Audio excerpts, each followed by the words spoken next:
interesting because I don't have the full bird's eye view, right? I freelanced a lot for a lot of trade publishers, and but when I say trade, I mean for those who buy like the entertainment books more so, like your romances, your literary fiction, your fantasy, that's more trade publishing. And then there's academic and university presses. And university presses can do trade titles, but they probably also do professional titles to be adopted in schools. And so it was like I was getting my week to week paycheck from university publishing and then getting freelance paychecks from trade publishing, but also having these conversations as my network is building, or I should say community. I don't really like the word network, is building, and just hearing people, on and off the record, right? And having those conversations of like, I'm the only person of color here. Like we're not even talking about disability in this way. We're and in those ways you find each other. So when people are like, there are no editors of color, it was weird because like someone interviewed me a few years ago saying, well, so and so was submitting their book, which went on to do very well, and they were like, well, there were no Black editors, and I'm like, well, what are you talking about? I like, or it was like you knew the big ones like the Don Davis, the Chris Jackson, and Tracy Sherrod at the time. This was several years ago.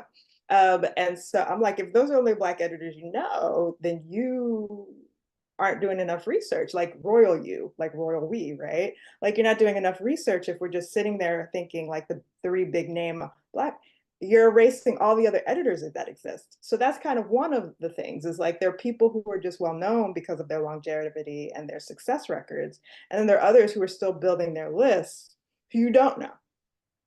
And then there were departments that I felt like were completely erased, where, at the time, most of the marginalized people or underrepresented people at my university press job were in production.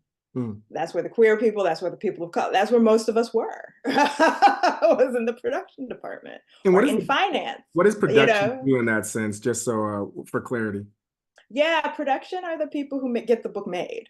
Okay, So once the book is fully edited, so the author and the editor work together and get it as clean as they can be, it gets pushed to production, and production's getting it copy edited, proofread. That's where the cover design process starts.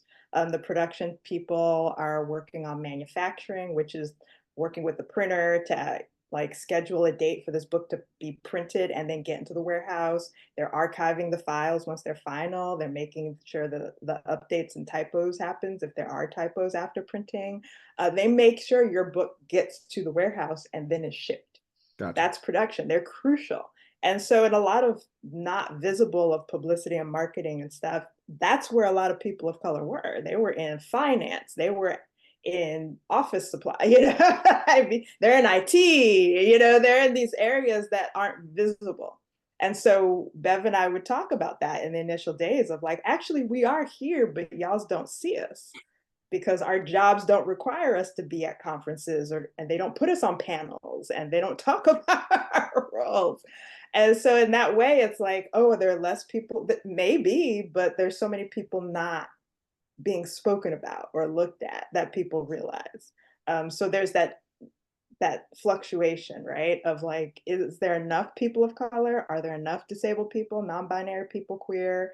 And if we go on in terms of underrepresentation, no, absolutely not. Can I say there are more or less? It depends on the position and the department. Gotcha.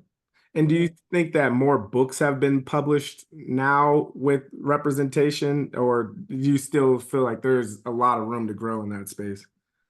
Oh, there's always room to grow for Yeah. sure. There are definitely more being published now, but there are also more books being published now. So Mhm. the mandates of publishers, especially if we look at the big five, is that you're publishing more a year. Whether you have more staff to do that or not, can't say. Like, but the more there are absolutely more books. If you just look at the trajectory and look at the stats from places like Pub Marketplace or whatnot, and I'm sure there are other places doing these studies, like maybe ABA, Association of Booksellers of America, and stuff, or doing that. There used to be more kind of these different places that just kind of studied publishing, and they've kind of Yeah, fizzled out, or because I think there were more volunteer, etc. But for a fact, there are way more books being published, and there are more books being acquired. How those books are being treated, marketed, public, that's a whole other question, right? But they're absolutely more. Yeah. more. You know, you'd be hard pressed to say I can't find any books in the sci-fi space by African writers or Latinx writers or Native writers, but I can guarantee that there probably aren't enough. You can probably say a lot more white cis abled writers, right? So it's always in comparison. There's not enough. Yeah, I think. and you hit on a good point because when we were talking to Maya M&M Books, she talked about that how it is you can find these books, but you have to type in all these qualifiers. Like if you're on Book Talk, you have to say, okay, I want the Black fantasy romance book, or I want this, or you have to get real specific. So when it comes to marketing and like in publishing, what's the difference on the side of social, or what's going on there versus how does marketing kind of play itself out outside of social media? Because I think we deal a lot with content creators, social media perspective, but there's a whole side of marketing that is probably pays even more attention to a lot of different things that's has nothing to do with social media. Yeah, so I'm not the biggest expert on marketing, so I just Yeah, want to add that exactly. caveat. But there is the areas of like if you look at a publisher, there might be a digital marketing specialist and someone who does book marketing, which Mm, might be more of the quote unquote traditional methods of like I have a budget, what partnerships are we looking at, what places are we thinking might be good to put ads with, what spaces makes who can collaborate with us on other things, in what ways are we recognizing the content of the book works with these particular entities, and how much money do I have? Do I want to do like a book box? Do I have the money to do a book box? What does swag look like? Is it a bookmark? Is it something different than a bookmark? And who is going to be disseminating that? A lot of times authors are told, well, your platform is more specific to your audience, so we want you to make sure to share certain things that the big publisher, if we're looking at socials specifically, may not share as frequently. So you may not see, like, the bulk of what you may see is from the author versus the publisher's page, yeah, right? And that's just kind of the what has been decided. right. You know what I mean? It's like okay, the big page will say these are the books that came out, and we'll talk about a Goodreads giveaway because that's money. Those cost money in a big way now that they didn't when Goodreads started. Mm, Uh, and at the same time, there's other things where it's really under the author's control, and those partnerships and finding social media content creators is an early signifier based on theme and yeah, based on finding out what those influencers' interests are. So there should be a survey or form where publishers are kind of collecting this information and saying, well, these are Black influencers, and maybe it's just that.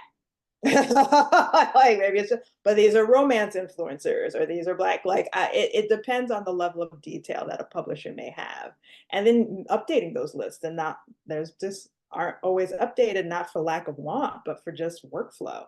Like people have so much going on, so there's a lot that gets into that, and usually people are thinking about it about 4 to 6 months, if not earlier, depending on how much is available of the book being ready and in its cleanest state, gotcha. to the teams, because you have to remember, if we're looking at processes, like you acquire a book, right? If you're an editor, you're not a publisher, you're acquiring a book, you're working with the editor to get, I mean, sorry, the author to get that book to where it needs to be. You're now pushing it to production, and that's the first time your internal teams are seeing this book. Mm, Um, so they might have seen some of it on sub, but really they're seeing the full nooks and crannies once that book is coming in production. And hopefully you have a 12 to 9 month timeline for production, which includes marketing and publicity and all that planning. And marketing and publicity gets to it when they get to it because they're working seasons ahead.